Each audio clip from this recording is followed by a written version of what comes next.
Wa jud ko magdahom nga moabot ning adlaw. Ang adlaw nga bisitaon na pud kita sa Linog.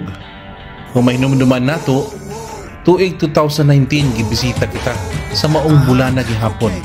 And last year, gibisita sab kita sa maong nga paglinog. Apan kahibalo naman ta nga kining mga paglinog predicted na maginidaan sa Biblia. O gani man makita nato sa Matthew, sa Mark, o sa Luke.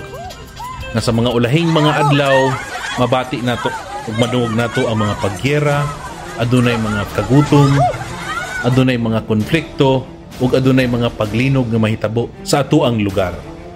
Oy, birthday pud ay karon ni Pastor Ken Linog, si Kagawad Ruel Anima, si Mrs. Tigaw, si Sweet Trios, ug sa uban pa nga nag-birthday pud karong adlaw. Pagkakuyawng birthday ha. Gitagbok yun sa pag-uyog sa yuta. But anyway, kami naman samtang gilinog, of course, nang gawas kami sa buang balay. And of course, sa among kakulba, nagplano na lang kami nga mga on dinhi sa ubos sa amuang silingan.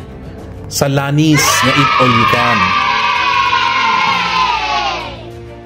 Imbitahon to na kuning gwardya namo pero nibalibad siya kay wa doy magbantay sa among balay. Unya kay wa pud namo damha, pirti man ning daghanag tao sa Eat All You Can. Maong nangita na lang mi ubang lugar. Maong niadto na lang mi sa amo ang paboritong lugar. Of course, walay lain kung nasawi ka man, punta ka na sa Kapsawi. Dako jud bayron nun sa ako si Kapsawi ani ba? Kay na-advertise pa nako ilahang lugar. Unya kompleto na ming tanan. Samtang ang usa, nagsige pagyapog yaw-yaw.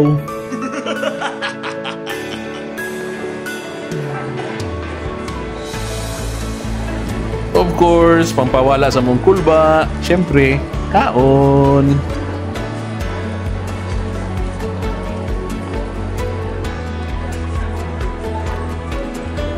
Magkaon, uli na pod mi.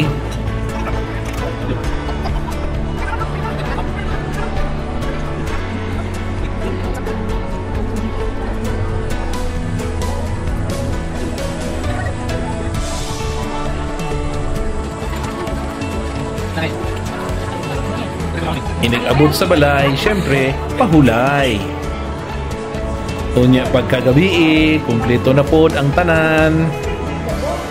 Naa si Borgie, naa si Ma'am Ruby, and of course, si Sir June, si Papang. Og niabot po day ang mga bata karong hapuna. Maungdungan kaming tanan sa pagpanihapon. Kumana mo panihapon, chismis-chismis ginagmay. Ug ang ako lang yung dakong pangutana, unsa ka ang ginauna ni Mama? Ayo-ayo mong tanan, and of course, ampo kanunay. Until next time, another day.